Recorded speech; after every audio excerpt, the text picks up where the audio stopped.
Good morning, guys!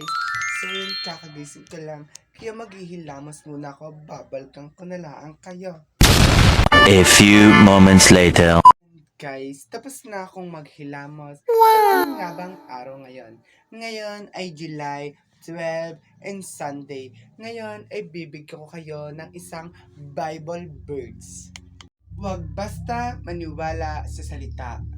Mateo 7:16. Makikilala ninyo sila sa kanilang mga gawa. Ang matitinik na halaman ay hindi namumunga ng ubas o igos. Yun lang ang aking Bible words sa inyo ngayong araw. Ay balik naman tayo din di ka naman nga ho kay palabas na nga ho. At ako nga ho ikakagising ko lamang di ako nakapag-ibis na nga din sa amin. At naisipan ko naman nga hong gumala. Talaga naman nga ho di ako dumaan ho din sa may tindahan. At ako nga ho ay nagutom ay bumili lang ako dyan ng isang tinapay. Di ako nga ho ay dumaan na nga lang sa bahay ng inay. At talaga naman nga hong namiss ko na nagpa-shoutout pa nga ang mga sa akin. Ay talaga naman may papagayon. Dali na nga ho, di ako ngayon nasa loob na ng bahay ng inay. Talaga naman nga wala akong magawa, di umupo na nga lang ako diyan.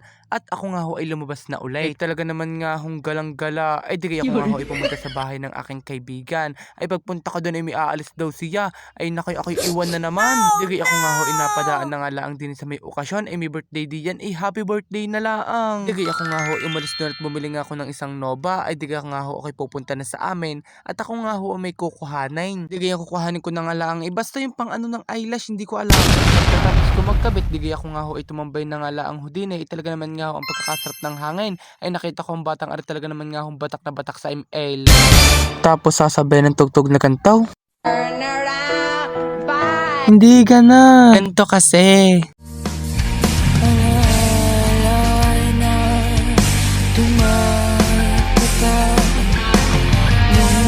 Digay ako nga ho ay kumuha ng mangga sa amin at bibigyan ko nga ho yung mga babae doon. Digay humingi nga sa akin ng mangga.